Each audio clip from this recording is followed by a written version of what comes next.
그런데 우리 한국 사람들은 좋은 집에 대한 애착이 너무나 많은 것 같아요. 돈 좀 벌어서 더 큰 집 사고, 좀 살만하면 또 더 넓은 집, 더 좋은 집으로 또 이사 가고. 여러분, 집이라는 것은 하우스지 않습니까? 이 좋은 집. 그러나 정말 행복은 좋은 집보다는 복된 가정이 중요한 거거든요. 여러분, 이 하우스는 집이라면은 이 가정은 홈이지 않습니까? 여러분, 누구나 다 좋은 집을 갖는 것은 쉽지 않을 거예요. 경우에 차이가 있기 때문에. 근데 마음만 먹으면 누구든지 복된 가정은 가질 수가 있습니다. 여러분들이 좋은 집을 가지려고 애쓰는 것만큼 좋은 가정에 대한 꿈을 가지고 우리 가정을 복된 가정으로 만들어야 되겠다, 이런 마음 가지고 이 올 한 달 동안 여러분 예배에 사모하면 이 한 달이 지나갈 때 나도 모르게 우리 가정이 새로워져 있는 것을 여러분 발견하게 될 것입니다. 제 목사로서 그런 마음의 꿈이 있습니다. 우리 하남교회 모든 가정들이 좋은 집도 가지면 참 좋겠지만 그보다 더 행복한 복된 가정이 되면 참 좋겠다. 이게 이제 저의 마음이에요. 하나님도 그런 마음을 갖고 계시리라 제가 생각합니다. 오늘 이 주보 표지에 보니까 평생의 힘이 되는 무엇을 남기기, 그래서요.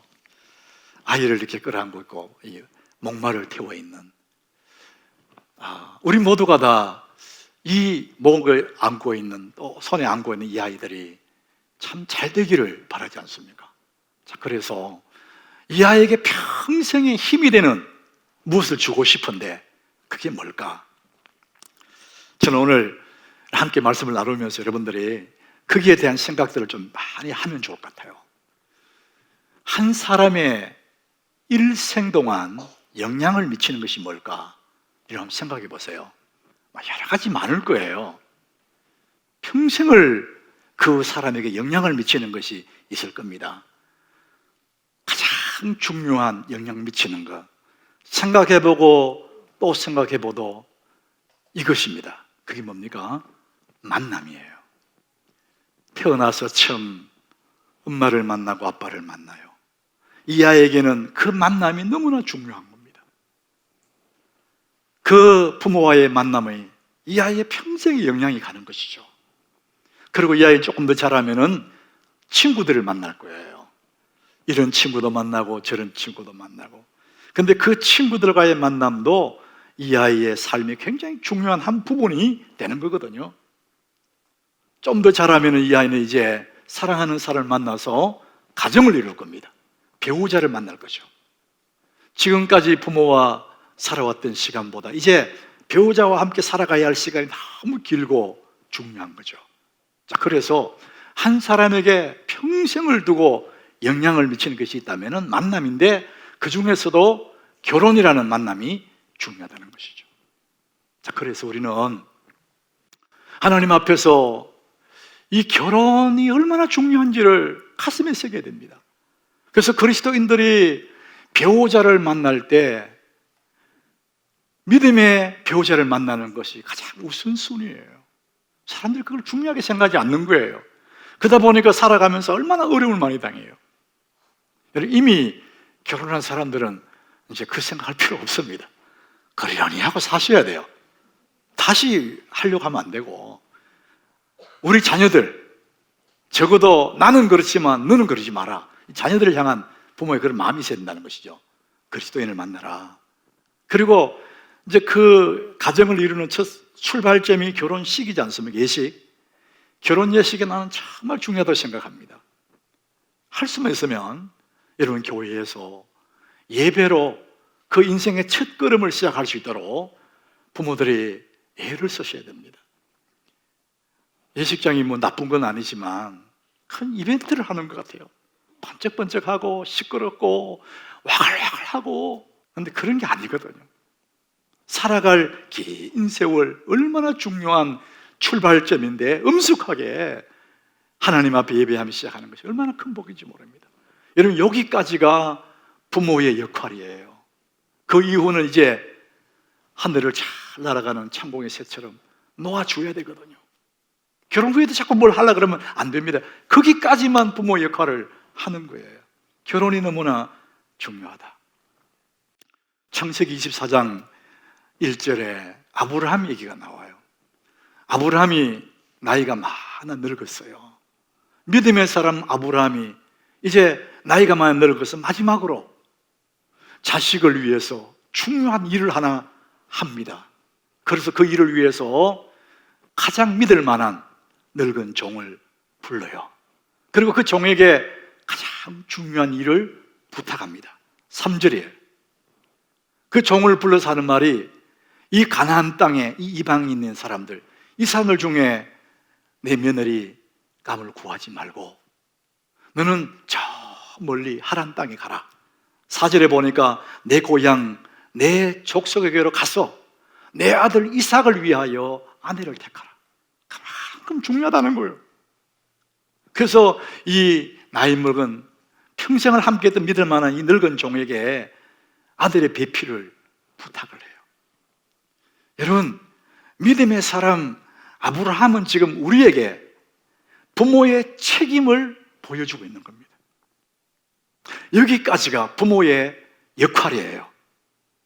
이제는 더 이상 부모가 역할을 할 수가 없는 것이죠. 그 이유는 믿음의 가정을 이루는 것이 너무너무 중요합니다. 자, 그래서 우리 평생에 영향을 미치는 것 중에 만남인데, 그 만남 중에서도 배우자의 만남이 너무 중요하다.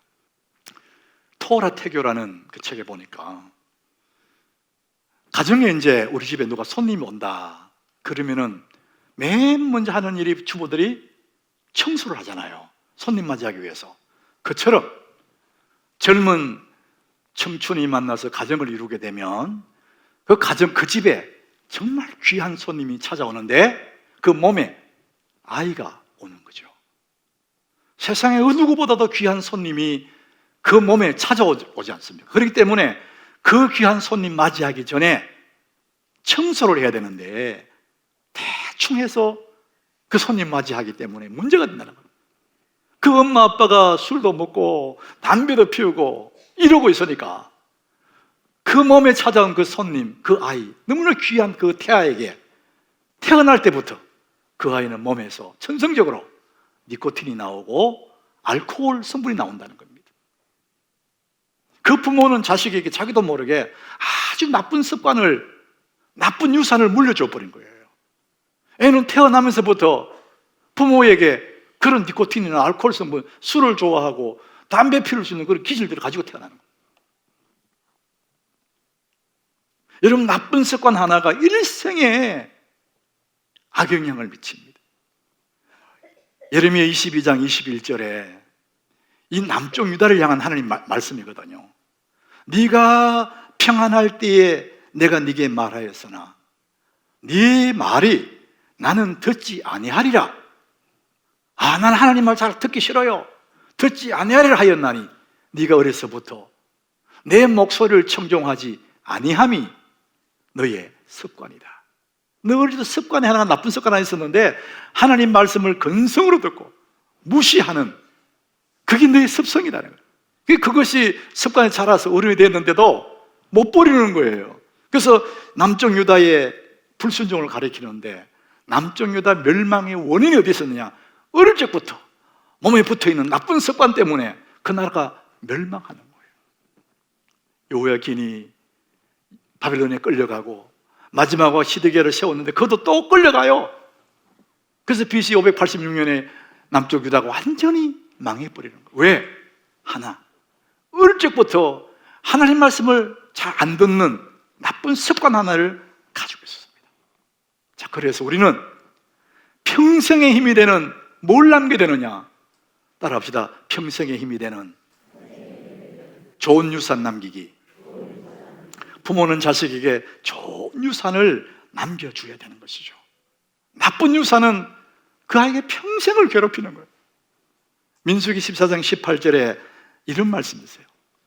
여호와는 노하기를 더디하시고 인자가 많아 죄악과 허물을 사하시나 형벌 받을 자는 결단코 사하지 아니하시고, 우리 같이 읽어보겠습니다.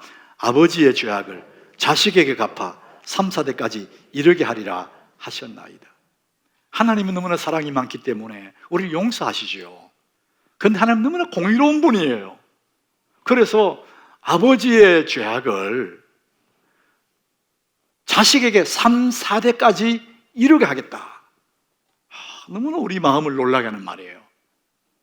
잘못은 아버지가 했어요.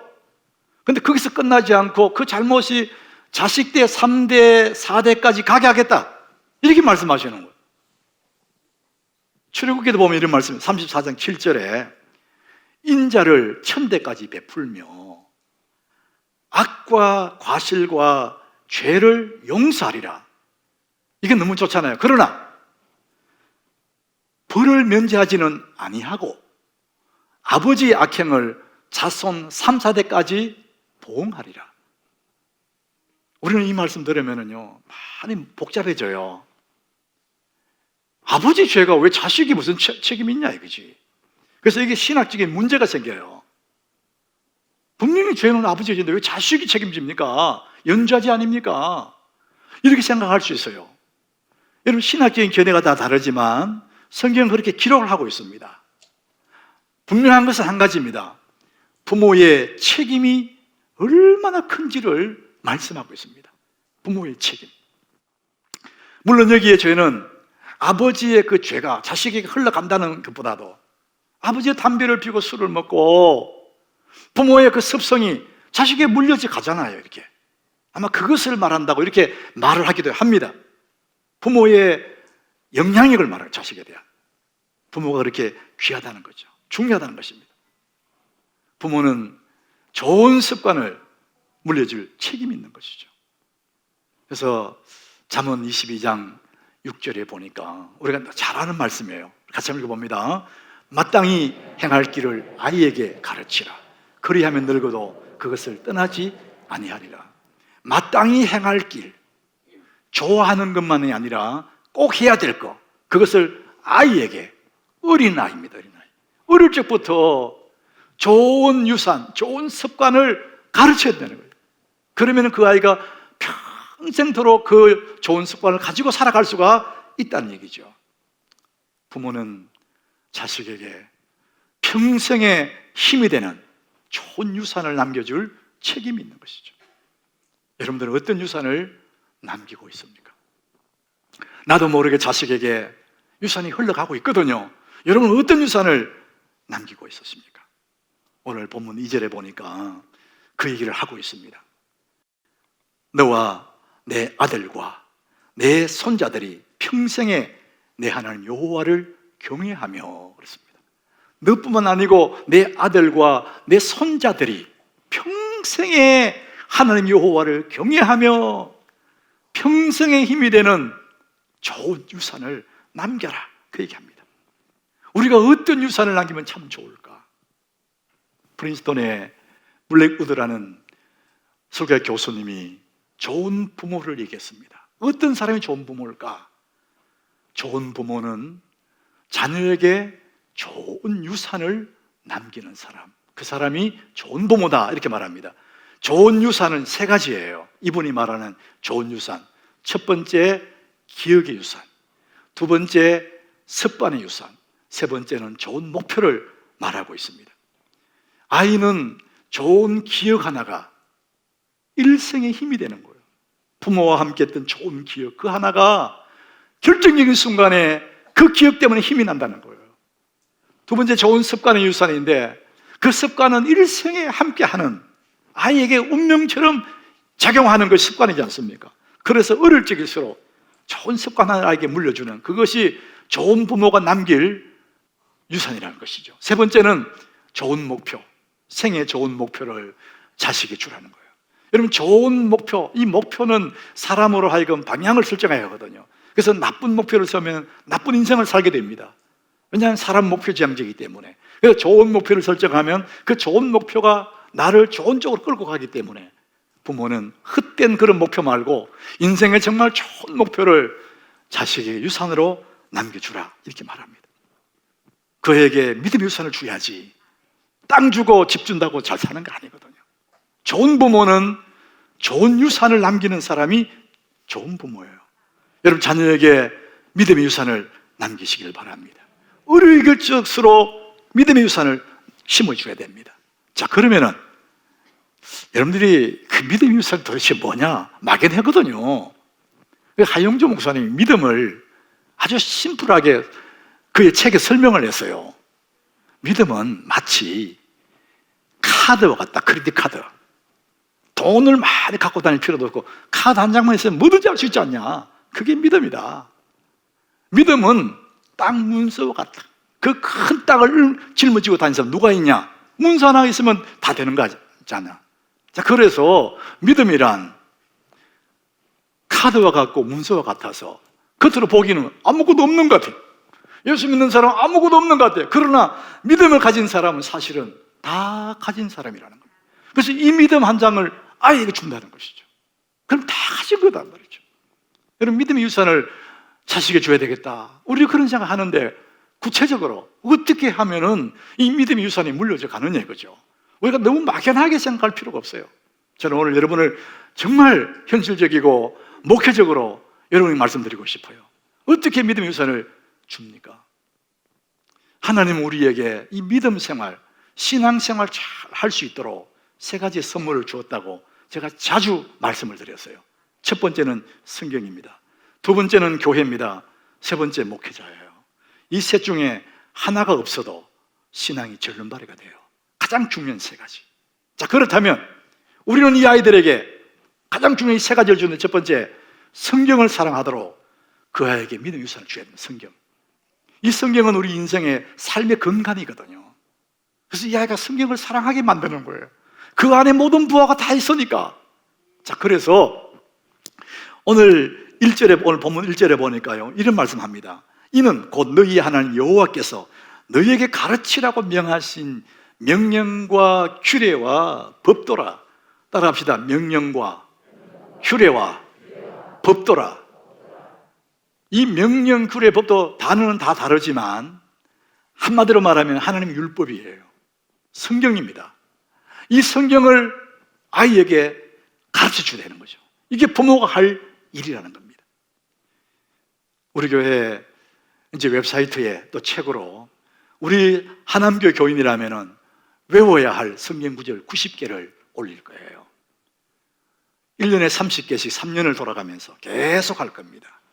여러분 이 90개의 성경 구절을 가슴에 새기면 세상에 그 무엇도 두렵지 않는 하나님 말씀을 가슴에 새기고 있는 거거든요.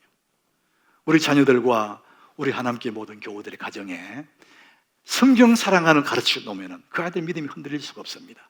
두 번째, 그 아이들에게 믿음을 주려면 교회 사랑을 가르쳐야 됩니다. 여러분 교회라는 곳은 내가 태어나서 죽을 때까지 머물러 있는 곳이 교회입니다. 한 사람이 태어나서 죽을 때까지 머물러 있는 첫 번째가 가정이고 그 다음에 교회입니다. 세상의 모든 기관에는 때가 되면 다 떠나게 되어 있습니다. 그러나 우리가 마지막 죽기 직전까지 머물다가 떠나는 곳이 가정과 교회입니다. 그래서 이 아이가 교회를 떠나지 않는 한은 믿음이 흔들릴 이유가 없습니다. 이 아이로 하여금 교회를 사랑하도록 가르치는 것입니다. 세 번째는 목회자를 존중하도록 만들어주는 거예요. 여러분 목회자를 사랑하는 그 사람은 절대 신앙을 잃어버릴 수가 없습니다. 부모는 그 역할을 해줘야 비로소 믿음의 유산을 주는 사람들입니다. 히브리 13장 17절에 이 얘기를 합니다. 너희를 인도하는 자들에게 순종하고 복종하라. 우리 영혼의 인도자가 누굽니까? 목회자 아닙니까? 너희를 인도하는 자들에게 순종하고 복종하라.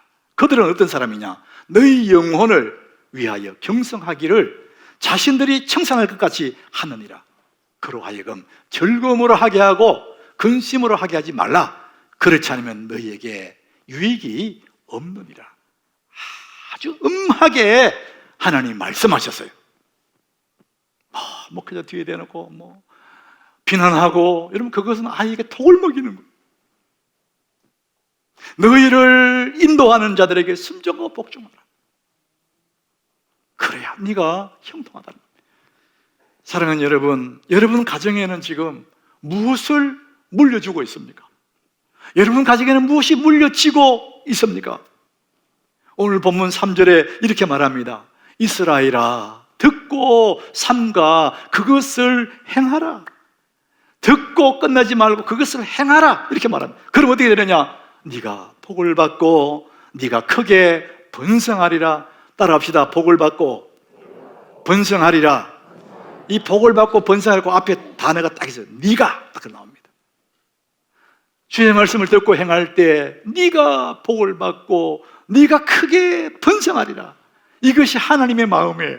하나님 마음은 오늘도 우리가 복을 받고 번성하기를 원하시는 거예요. 믿음의 유산을 잘 물려주면 우리 자녀들이 그렇게 된다는 것입니다. 모든 부모의 마음이 그 마음이잖아요. 잘 되고 복을 받고 번성하는, 이것이 부모 마음이라. 여러분 정말 진정으로 그렇다면 여러분 가정에 그 아이에게 평생의 힘이 되는 좋은 유산을 물려주시기 바랍니다. 자, 우리는 모두가 그 좋은 믿음의 유산을 물려주고 싶어요. 그런데 여러분 원리가 있습니다. 내게 없는 것을 줄 수가 없어요. 저는 어릴 적에 우리 엄마 젖을 못 먹고 자랐어요. 7남매인데 막내 제가. 그러니까 형님들부터 이렇게 쭉 내렸는데 엄마는 가난한 그 시절에 먹을 게 별로 없으니까 너무 몸이 야위니까 젖이 안 나오는 거예요. 그 젖을 내가 못 먹었어요. 엄마가 젖이 없는데 내가 어떻게 먹습니까? 엄마가 젖이 있어야 자식이 먹일 거 아니에요. 이게 원리입니다. 내게 있는 것만 줄 수가 있어요. 사도행전 3장 6절에 그 말씀을 우리에게 보여주고 있는 거거든요. 베드로가 성전 문 앞에서 얘기해요. 안전병에게 말하죠. 베드로가 이르되 은과 금은 내게 없거니와 내게 있는 것으로 네게 주노니. 은과 금은 돈이 내게 없다는, 없는 건 못 주잖아요. 그럼 내게 있는 것이 있는데 나사렛 예수 이름이 있다. 그걸 네게 준다. 그거 줬더니 일어났지 않습니까? 여러분 내게 있는 것으로만 줄 수 있습니다. 여러분 그것이 원리예요. 자, 그렇다면 여러분이 주님 사랑을 가지고 있는 얘기죠. 믿음을 자식의 줄 유산을 내가 가지고 있는 얘기죠.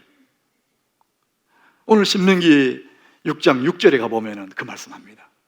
오늘 내가 네게 명하는 이 말씀을 너는 마음에 새기고. 내 마음에부터 하나님 사랑하는 걸 먼저 새기라는 거예요. 부모 세대를 향하는 얘기거든요. 그 다음에 7절에 보니까 내 자녀에게 부지런히 가르치라, 이렇게 나와요. 순서 그렇습니다. 없는데 어떻게 줍니까? 여러분 세상에 어디 있어도 가정의 기능을 대신할 곳은 없습니다. 우리가 사는 세상은 학원도 많고 학교도 많고 전문가도 많고 선생도 많아요. 그런데 세상에 어느 곳도 가정을 대신해 줄 수 있는 그런 기능을 가진 곳은 없습니다. 오직 가정에서만 그 아이에게 평생의 힘이 되는 좋은 유산을 물려줄 수가 있는 것이죠. 새들은 새끼가 다 자라면 미련 없이 둥지를 떠납니다. 창공을 날아가 버리죠. 빈 둥지를 남기고 우리 자녀들이 떠나가기 전까지, 그때까지 부모가 할 수 있는 역할을 다 하는 것입니다. 오직 한 가지, 자식에게 평생의 힘이 되는 좋은 유산을 남기는 것입니다. 여러분 가정에 그 아이에게 평생의 힘이 되는 좋은 유산을 남기는 그런 가정 되시기를 축복합니다. 잠언 22장 6절에 이렇게 말합니다. 같이 읽습니다. 마땅히 행할 길을 아이에게 가르치라. 그리하면 늙어도 그것을 떠나지 아니하리라. 마땅히 해야 될 것, 그것을 어릴 적부터 아이에게 가르치라. 그러면 그 평생에 그것이 자녀에게 힘이 되어서 늙어도 그것을 떠나지 않는 이런 역사가 있다는 겁니다. 여러분 가정에 좋은 유산이 남겨져서 푸르고 푸른 주님의 숲이 이루어지는 그런 영광을 누리시기를 예수님 이름으로 축복합니다.